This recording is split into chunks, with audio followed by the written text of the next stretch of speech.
Yo, what up, y'all? Who is Snoop? Welcome to my YouTube channel.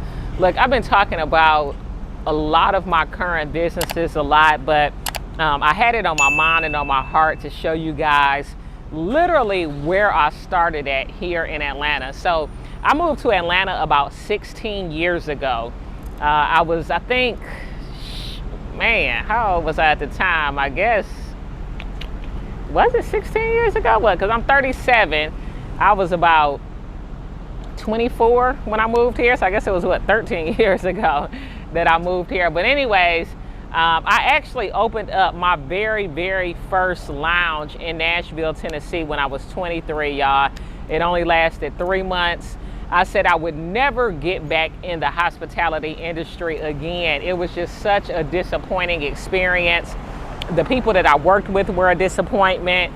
The length that the business lasted or did not last was a disappointment. And of course, all of the money that I soaked into the business was a disappointment. I had a lot going on in my life at the time, just was not on a very good path. And so when I moved here to Atlanta, I said that I would never get into the hospitality industry again. I actually ended up starting a party bus company. They did really well, but man, when I tell y'all, I hated it. And that's the thing, like, you have to love what it is that you're doing. You have to be passionate about it. It has to be something that you would literally do for free, because the money a lot of times will not always be tied to the business, especially initially. And so I had this party bus company. I actually was driving my buses a lot of times on the weekends. The buses, man, they was always breaking down. I mean, sometimes I've been and got the bus straight out the shop to fix something mechanically, and the same thing end up getting messed up that actual night, and then I take it back to the shop and they're like, oh, I'm sorry, it was a defaulted part. Okay, well, I can't tell the other 16 to 20 people that was on this bus celebrating their baby shower or celebrating their birthday or going to their wedding. That excuse doesn't work for them. And so anyways, it got to the point that I just really did not like this business model. And so I ended up being in a situation where I was in a very serious relationship at the time. We broke up. After that, I moved to this building right here across the street. And I said, you know what? I want to, because I was promoting parties. And I said, you know what? I want to try it again. I want to try it again, opening up my own spot. And so I was telling a girl that I was friends with at the time that I wanted to open up my own spot. And so she ended up introducing me to the owners of this entire building. And they had this one little small spot right here that was open. And for most of you guys that have been to the Hookah Hideaway, I know Mo gonna show some clips and some pictures and stuff, but I mean, literally, these two spaces combined together are only 1,100 square feet, y'all. So when people would walk into the Hookah Hideaway, I literally would hear them say, like, you know, they'll be joking on my little business. You know, they'll be like, you know, oh man, where's the rest of it? This is it. You know, and sometimes I would be a little embarrassed, you know what I'm saying? Because I'm like, damn, you know, we doing big things over here at the Hookah Hideaway. But the Hookah Hideaway ended up becoming a staple in Atlanta nightlife, especially after hours nightlife. So that was really our market that we ended up cornering, was the after hours market. And so we would be open from 5 p.m.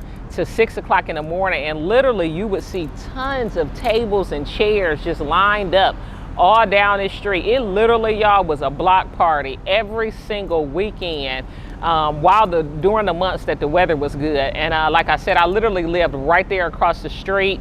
When I first moved into that building, it was such a nice building. They ended up basically damn near turning it into student housing for Georgia State, and I felt like I lived in like a dorm. I almost was embarrassed to go home. I didn't want anybody coming over my house, so I just would stay at my businesses. I'm gonna walk you guys through it, just talk to you guys a little bit about why I got into this industry. This salon suite industry is a merging of two multi-billion-dollar industries, the real estate industry and the beauty industry. And basically, essentially what you're doing is being a landlord for salon suite owners. I divided up the suites by size, according to what I know works, according to my rent, put prices on them, and then made them available for lease. They run their own businesses, they pay their rent on Friday, they've got their own insurance, and all of our suites are different prices based upon the size of the suite and what it comes with. Some are going to be stylists, some are going to be makeup artists, some are going to be lash techs, some are going to be estheticians. So that's why it's so important to take our Salon Suite Master course so that you know how you need to build and lay your suites out.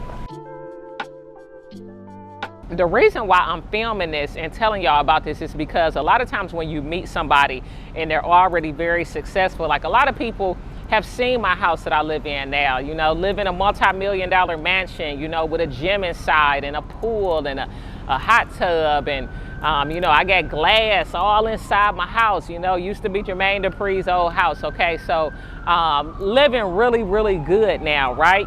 And it doesn't mean that a lot of the businesses that I have going on right now don't have struggle, because they definitely do. This has been a very, very trying year, but I'm filming this to tell you guys and to show you guys, a lot of times when you meet somebody and you're meeting them in the midst of their success and you don't know where they came from to get there, you know what I mean? You don't know the struggle, you know? It's easy to see people and to think that it's easy to get to where they got, you know what I mean? And to think that in the midst of what you're going through, that you can't make it, that you can't get there. But definitely here to tell you guys, it starts with very, very humble beginnings. And that's how I started here at the Hookah Hideaway, and literally was living right across the street from the business that I had, in about a 1,500 square foot condo apartment. You know, I didn't own it. And I lived there for about a good 5 years. I had the Hookah Hideaway for 5 years. And so in the midst of that, I ended up meeting 2 Chainz and opening up Escobar. We've since gone on to open up 5 restaurants, 1 by myself, 4 with him. We have since franchised our Escobar brand. So we've got 1 coming in Dallas, 1 coming in Memphis, 1 coming in Columbus, Ohio. We've got several more deals on the table. I ended up going on to start my Salon Suite brand, which I'm so thankful for, because it's literally the easiest money I have ever made in my entire life. Y'all, please quote me on that. And make sure you go over to salonsuitemastercourse.com to see how you can set up passive income for yourself. But once again, a lot of times we're online, right?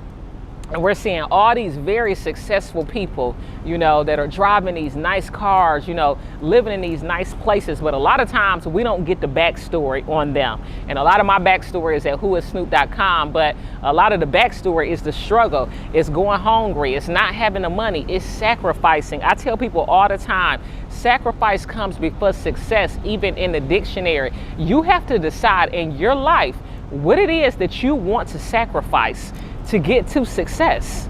You know, you can't just do what you want to do every single day. You know what I'm saying? Go out, hang out, party, travel, buy what you want to buy, not spend your time listening to podcasts, working hard. You got to take the courses. You got to go to the conferences. You got to get the mentors, get into the mentorship programs. You got to sacrifice going out sometimes, sacrifice doing a lot of things that you want to do. And I promise you, if you do that for a year or 2, you will definitely be closer to your goals. That's all I got for y'all today, man. I hope y'all enjoyed this. Once again, please continue following me on Instagram at WhoIsSnoop.